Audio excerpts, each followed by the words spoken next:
नमस्कार, स्वागत है आपका हिमाचल न्यूज़ एंड अपडेट्स में। चलिए शुरू करते हैं आज की कुछ बड़ी खबरें। आज की पहली खबर, हिमाचल में व्हाइट क्रिसमस मनाने की आस में उमड़े लाखों सैलानी। हिमाचल में क्रिसमस मनाने के लिए लाखों पर्यटक उमड़े हैं और होटल पैक हो गए हैं। कालका शिमला मार्ग पर एक दिन में 10,000 वाहनों की आवाजाही हुई है। राजधानी शिमला सहित मनाली, धर्मशाला और डलहौजी में भी सैलानियों की भारी भीड़ है। कई पर्यटक न्यू ईयर मनाकर अपने घरों को लौटेंगे और दिल्ली में पाबंदी और पंजाब में बम धमाके के बाद अधिकांश सैलानी हिमाचल में ही रुक रहे हैं। शिमला में 90, डलहौजी में 100 और सोलन कसौली में 95 और धर्मशाला में 70% होटल पैक हो चुके हैं। क्रिसमस और नववर्ष के लिए पर्यटन नगरी धर्मशाला, मैक्लोडगंज और बीड बिलिंग के होटल एडवांस में ही बुक हो चुके हैं। अगली खबर है, घूस लेने के आरोपी एसएचओ को हाईकोर्ट ने 31 तक दी अंतरिम जमानत। रिश्वत के पैसे लेकर फरार थाना प्रभारी नादौन नीरज राणा केस में एक बड़ा ही दिलचस्प मोड़ आया है। रिश्वतखोर को पुलिस ढूंढती रह गई और आरोपी ने वकील के जरिए उच्च न्यायालय से अंतरिम जमानत भी ले ली।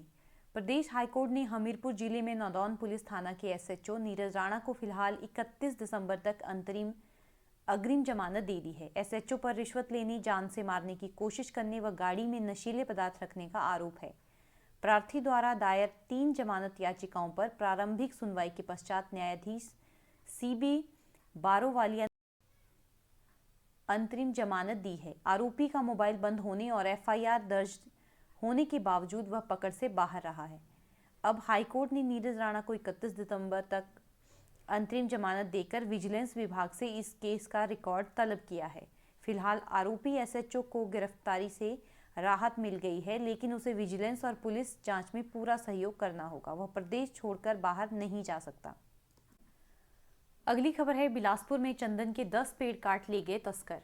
बिलासपुर की रघुनाथपुरा स्थित बिरोजा फैक्ट्री के परिसर से अज्ञात वन काटू चंदन के 10 पेड़ काटकर ले गए। बताया जा रहा है कि 2 दिन पहले देर रात बिजली गुल करके अज्ञात लोगों द्वारा इस कार्य को अंजाम दिया गया। पेड़ काटे जाने का पता अगले दिन सुबह ही चला। इस फैक्ट्री पर प्रबंधन की ओर से पुलिस को सूचित किया गया, जिस पर स्पॉट विजिट कर पुलिस ने छानबीन शुरू की। पता चला है कि घटना के समय कुछ कर्मचारी भी ड्यूटी पर थे। ऐसे में इस घटना पर सवाल उठ रहे हैं कि आखिरकार अज्ञात लोग फैक्ट्री परिसर से चंदन के पेड़ कैसे काट कर ले गए। अगली खबर है, 2 सड़क हादसों में 3 बने कालका ग्रास। उपमंडल पांवटा साहिब के अंतर्गत आने वाले धौलाकुआं के समीप एक ट्रक ओवर स्पीड होने के कारण अनियंत्रित होकर सड़क पर पलट गया। जांच में सामने आया है कि ट्रक में कुल 3 लोग सवार थे, जिसमें 2 लोग लिफ्ट लेकर ट्रक में बैठे थे, लेकिन धौलाकुआं के पास ओवर स्पीड होने के कारण ट्रक अनियंत्रित होकर पलट गया, जिससे ट्रक चालक की मौके पर ही मौत हो गई, जबकि 2 लोगों को ग्रामीणों की मदद से अचेत हालत में सिविल अस्पताल पांवटा साहिब लाया गया, जहां जांच के पश्चात चिकित्सकों ने उन्हें मृत घोषित कर दिया और एक अन्य की हालत गंभीर बताई जा रही है। मृतक की पहचान प्रेम पुत्र मोहन सिंह निवासी कोलर पांवटा साहिब के तौर पर की गई है, जबकि संजय पुत्र खजान सिंह निवासी कोलर पांवटा साहिब उपचाराधीन है और मृतक ट्रक चालक की अभी तक पहचान नहीं हो पाई है।